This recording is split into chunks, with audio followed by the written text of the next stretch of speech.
नमस्कार। आज हम एक बहुत ही दिलचस्प विषय पर बात करने वाले हैं, कलयुग। पुराणों में और हमारे पास एक लेख है, कलयुग, बदलता मानव बदलता समाज। इसके कुछ अंशों में इसका जिक्र है। तो ये जो स्रोत हैं, ये एक ऐसे युग की तस्वीर दिखाते हैं जिसमें विरोधाभास बहुत है। मतलब एक तरफ तकनीकी तरक्की है तो दूसरी तरफ मानवीय मूल्यों में गिरावट की भी बातें हैं। हमारा इरादा है कि हम इन वर्णनों को थोड़ा खोल कर देखें, समझें कि ये स्रोत मानव स्वभाव पर, समाज पर, यहाँ तक कि प्रकृति पर कलयुग के कैसे असर की बात करते हैं। तो चलिए शुरू करते हैं। अ, सबसे पहले उस चीज से जो इन स्रोतों के मुताबिक कलयुग में इंसान के व्यवहार की पहचान होगी, स्वार्थ। देखिए, इन वर्णनों को देखें तो ऐसा लगता है कि कलयुग में इंसान काफी हद तक आत्म केंद्रित मतलब सेल्फ सेंटर्ड हो जाता है। ये मैं और मेरा वाली जो भावना है वो इतनी मजबूत हो जाती है कि हर काम, हर फैसले के पीछे की मुख्य वजह अपना फायदा देखना बन जाती है। और लेख में ये भी है कि ये सिर्फ अपना फायदा नहीं, कई बार दूसरों का नुकसान करके भी अपना फायदा देखने की सोच बढ़ सकती है। और जाहिर है जब स्वार्थ इतना हावी होगा तो इसका असर सबसे पहले रिश्तों पर ही पड़ेगा, है ना? स्रोत क्या कहते हैं इस बारे में? हाँ, स्रोत तो साफ बताते हैं कि रिश्ते जो हैं वो लेन देन जैसे हो जाएंगे। मतलब भावनाओं से ज्यादा इस बात पर ध्यान होगा कि भाई इस रिश्ते से मुझे क्या मिल रहा है, कोई भौतिक लाभ या सामाजिक फायदा। जो करीबी रिश्ते होते हैं जैसे दोस्ती, परिवार, उनमें भी वो सच्चाई, वो वफादारी, त्याग, ये भावनाएं कमजोर पड़ने लगेंगी, ऐसा कहा गया है। अच्छा। जी, लोग रिश्ते शायद इसलिए बनाएंगे या निभाएंगे क्योंकि उनसे कोई मतलब जुड़ा है, न कि सिर्फ प्यार या अपनेपन के लिए। स्रोत तो यहाँ तक कहते हैं कि दूसरों की भलाई या बिना स्वार्थ के सेवा, ये चीजें बहुत कम देखने को मिलेंगी, क्योंकि हर कोई पहले अपनी जरूरतें, अपनी इच्छाएं पूरी करने में लगा होगा। ये तो रिश्तों के खोखलेपन की एक तस्वीर सी लगती है। अच्छा, धर्म और आस्था के बारे में भी कुछ दिलचस्प बातें हैं। एक तरफ तो कहा गया है कि धार्मिक गतिविधियां बढ़ेंगी, लोग पूजा पाठ करते दिखेंगे, मंदिरों में भीड़ होगी। हाँ, और यहीं एक बड़ा इंटरेस्टिंग पॉइंट आता है। स्रोत कहते हैं कि बाहरी धार्मिकता मतलब पूजा पाठ, रीति रिवाज, तीर्थ यात्राएं, ये सब शायद बढ़ जाए। मंदिरों में या जो भी धार्मिक स्थल है वहां भीड़ दिख सकती है, लेकिन साथ ही ये भी कहा गया है कि अंदर की जो श्रद्धा है, सच्ची भक्ति, उसमें कमी आएगी। धर्म का पालन लोग दिखावे के लिए या समाज में अपनी इमेज बनाने के लिए या फिर अपना कोई स्वार्थ साधने के लिए ज्यादा करेंगे, आध्यात्मिक शांति या ईश्वर से जुड़ाव के लिए कम। ओहो, मतलब धर्म का इस्तेमाल एक टूल की तरह, एक साधन की तरह हो सकता है। कुछ वैसा ही इशारा है। हाँ, स्रोत यही बताते हैं कि लोग धर्म को अपनी पहचान बनाने या किसी ग्रुप में एक्सेप्टेंस पाने या कई बार तो अपने गलत कामों पर पर्दा डालने के लिए भी इस्तेमाल कर सकते हैं। तो ये बड़ी अजीब सी स्थिति है कि धर्म का बाहरी ढांचा शायद मजबूत दिखे, पर उसकी जो नींव है यानी सच्ची आस्था और नैतिक व्यवहार, वो कमजोर हो रही हो। एक बड़ा गैप आ जाता है बाहरी रूप और अंदर की सच्चाई में। ये तो हुई व्यवहार और आस्था की बात, लेकिन इन स्रोतों में इंसान के शरीर और मन पर पड़ने वाले असर का भी जिक्र है। ये वाकई ध्यान देने वाली बात है। हाँ बिल्कुल, ये एक महत्वपूर्ण पहलू है। पुराणों के वर्णन और लेख के अंशों को देखें तो कलयुग में इंसान की जो औसत उम्र है वो धीरे धीरे कम होती जाएगी, ऐसा कहा गया है। शारीरिक बल, स्टैमिना, उसमें भी गिरावट आएगी। मतलब पहले के युगों के लोगों के मुकाबले शरीर शायद ज्यादा कमजोर होंगे और बीमारियों के प्रति ज्यादा सेंसिटिव होंगे। हाँ जी। नई नई बीमारियां आ सकती हैं और हेल्थ को लेकर चिंताएं बढ़ेंगी। ऐसा लगता है कि शायद बदलती जीवन शैली और प्रकृति से जो दूरी बढ़ रही है उसका भी इसमें हाथ हो सकता है। और मानसिक स्वास्थ्य, आजकल तो ये बहुत बड़ा मुद्दा है। क्या श्रोते इस बारे में भी कुछ कहते हैं? हाँ बिल्कुल कहते हैं।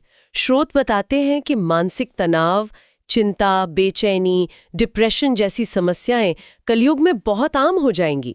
इसके कारण भी कई हो सकते हैं। बढ़ता कंपटीशन, जीवन की भागदौड़, रिश्तों में वो गहराई न होना और लगातार वो भौतिक सुखों के पीछे भागने का दबाव। जब बाहरी दुनिया पर इतना फोकस होगा और अंदर की शांति पर ध्यान नहीं होगा तो मन का अशांत होना तो स्वाभाविक है। लेख में ये भी संकेत है कि बढ़ता स्वार्थ और अकेलेपन की जो भावना है वो भी मेंटल हेल्थ को नेगेटिवली अफेक्ट करेगी। अगर व्यक्ति का स्वभाव, रिश्ते, सेहत, ये सब इस तरह बदल रहे हैं तो जाहिर है समाज पर भी इसका गहरा असर पड़ेगा। नैतिकता और सामाजिक ताने बाने के बारे में क्या वर्णन मिलता है? स्रोतों के अनुसार सामाजिक स्तर पर मोरालिटी, नैतिकता, उसका पतन होगा। सच और ईमानदारी की कद्र कम हो जाएगी, झूठ, धोखा, फरेब ये आम हो जाएंगे। जी जी जी। चोरी, लालच, भ्रष्टाचार जैसी चीजें समाज में अपनी जड़ें जमा लेंगी, हिंसा और अपराध बढ़ेंगे। ओह। जी, शक्ति का गलत इस्तेमाल बढ़ेगा और शायद न्याय मिलना भी मुश्किल हो जाए। पारिवारिक स्तर पर भी झगड़े बढ़ेंगे, भाइयों में प्रॉपर्टी को लेकर या दूसरी वजहों से झगड़े, माँ बाप और बच्चों में मतभेद, रिश्तेदारों में मनमुटाव, ये सब आम हो सकता है। आपसी विश्वास में बहुत कमी आएगी। ये तो समाज की काफी अंधेरी तस्वीर लगती है। आपने गुरु शिष्य परंपरा का भी जिक्र किया था, वो तो भारतीय संस्कृति में बहुत पवित्र मानी जाती है। उसमें कैसे बदलाव का संकेत है? हाँ, ये एक और एरिया है जहां मूल्यों में गिरावट की बात कही गई है। स्रोत बताते हैं कि ये जो पवित्र रिश्ता है वो भी धीरे धीरे कमर्शियल जैसा हो जाएगा। ज्ञान का लेना देना मुख्य रूप से पैसे पर आधारित हो जाएगा। गुरु के प्रति जो सम्मान और श्रद्धा होनी चाहिए उसमें कमी आएगी और शिष्य की जो निष्ठा है वो भी शायद उतनी ना रहे। अच्छा, मतलब शिक्षा एक तरह का व्यापार। हाँ, कुछ ऐसा ही, जहां ज्ञान की कीमत पैसे से तय होगी। अगर हम इसे बड़े परिप्रेक्ष्य में देखें तो ये दिखाता है कि कैसे हर इंसानी रिश्ता और गतिविधि का मूल्यांकन पैसे की कसौटी पर होने लगेगा। ये मूल्यों के पतन का एक बड़ा संकेत है। व्यक्ति, रिश्ते, समाज। अब प्रकृति की बात करते हैं। आजकल हम पर्यावरण संकट की इतनी बातें सुनते हैं, क्लाइमेट चेंज, पोल्यूशन, प्राकृतिक आपदाएं। क्या इन पुराने स्रोतों में भी कलयुग के दौरान प्रकृति पर पड़ने वाले असर का कोई जिक्र मिलता है? हैरानी की बात है, पर हाँ, मिलता है। स्रोत काफी साफ तौर पर बताते हैं कि कलयुग में प्रकृति का संतुलन बिगड़ेगा, जलवायु में अजीब बदलाव होंगे, कभी बहुत ज्यादा गर्मी, कभी कड़ाके की ठंड, कभी अनियमित और भयंकर बारिश, तो कभी सूखा पड़ जाएगा। नदियों का पानी कम हो सकता है, पानी की क्वालिटी खराब हो सकती है, और अन्न का उत्पादन भी प्रभावित होगा, जिससे खाने की कमी या उसकी गुणवत्ता में गिरावट आ सकती है। और इसका कारण क्या बताया गया? स्रोतों के अनुसार इसका मुख्य कारण होगा मनुष्य द्वारा प्रकृति का अंधाधुंध और स्वार्थ भरा शोषण। अपने फौरी फायदे के लिए इंसान नेचुरल रिसोर्सेज का गलत इस्तेमाल करेगा, जिससे पर्यावरण को बहुत नुकसान पहुंचेगा। और इसी के नतीजे में बाढ़, सूखा, लैंडस्लाइड जैसी जो प्राकृतिक आपदाएं हैं वो ज्यादा होंगी और ज्यादा गंभीर होंगी। ये वर्णन आज की हमारी कई एनवायरमेंटल चिंताओं से काफी मिलता जुलता लगता है, जो इसे और भी सोचने पर मजबूर करता है। ये बात तो है। एक तरफ तो ये सब गिरावट और पतन की बातें हैं, नैतिक, सामाजिक, पर्यावरणीय, लेकिन दूसरी तरफ, जैसा आपने शुरू में कहा, स्रोत कलयुग में ज्ञान और तकनीक के विकास की भी बात करते हैं। ये तो बड़ा विरोधाभास है। बिल्कुल, और ये कलयुग की सबसे दिलचस्प और शायद सबसे जटिल विशेषताओं में से एक है, जैसा स्रोतों में बताया गया है।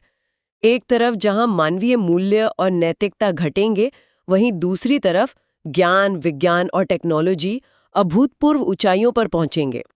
कम्युनिकेशन के साधन इतने बढ़िया हो जाएंगे कि दुनिया के किसी भी कोने में बैठा इंसान पल भर में कहीं भी जुड़ सकेगा।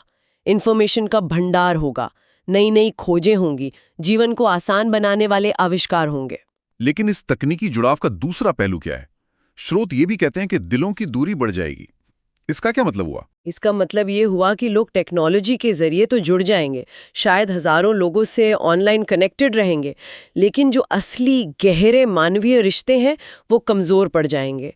लोग जानकारी तो बहुत इकट्ठा कर लेंगे, लेकिन शायद उस जानकारी को समझदारी या विवेक में बदलने की क्षमता कम हो जाएगी।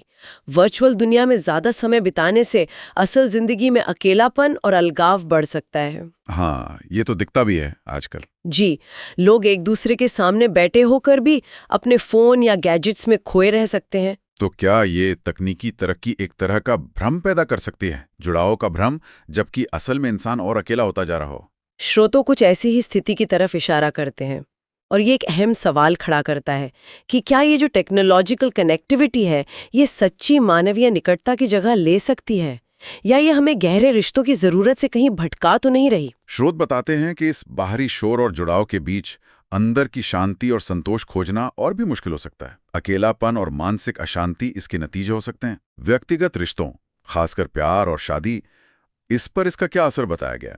ये तो किसी भी समाज का आधार होते हैं। स्रोतों के अनुसार ये जो करीबी रिश्ते हैं ये भी कलयुग के असर से बच नहीं पाएंगे। प्यार और शादी जैसे संबंध भी ज्यादा अस्थायी और स्वार्थ पर आधारित हो सकते हैं। कमिटमेंट और रिश्ते को निभाने का जो महत्व है वो कम हो सकता है। लोग शायद लंबे समय के समर्पण के बजाय थोड़े समय के आकर्षण या सुख को ज्यादा अहमियत दें। अच्छा। हाँ, शादी जैसी संस्था कमजोर पड़ सकती है और तलाक, सेपरेशन या बेवफाई जैसी घटनाएं ज्यादा आम हो सकती हैं।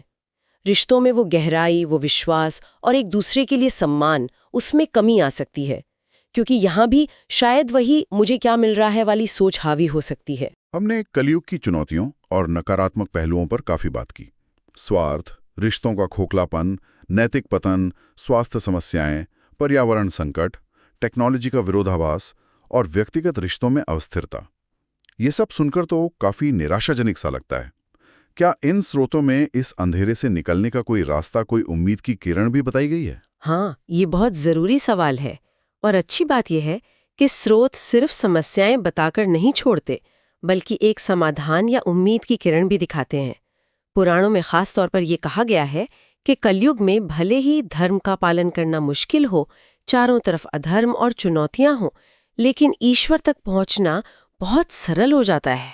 सरल कैसे? स्रोत कहते हैं कि कलयुग में ईश्वर का नाम लेना, उनका सच्चे मन से स्मरण करना या उनकी भक्ति करना, यही मुक्ति का सबसे आसान और सबसे शक्तिशाली तरीका है।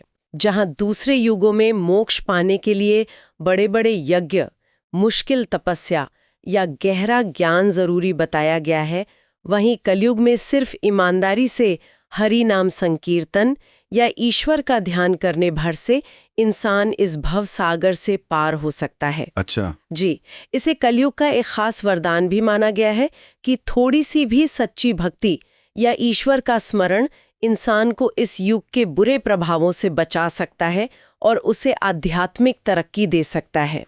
तो अगर हम सभी बातों को एक साथ देखें तो कलयुग की एक बहुत ही मिलीजुली सी तस्वीर उभरती है। यस, एक ऐसा समय जहां इंसान तकनीकी रूप से शायद सबसे ज्यादा काबिल है, ज्ञान का भंडार उसके पास है, लेकिन वो नैतिक रूप से कमजोर, रिश्तों में अकेला और मानसिक रूप से अशांत हो सकता है। प्रकृति पर दबाव बढ़ रहा है, समाज का ताना बाना बिखर रहा है।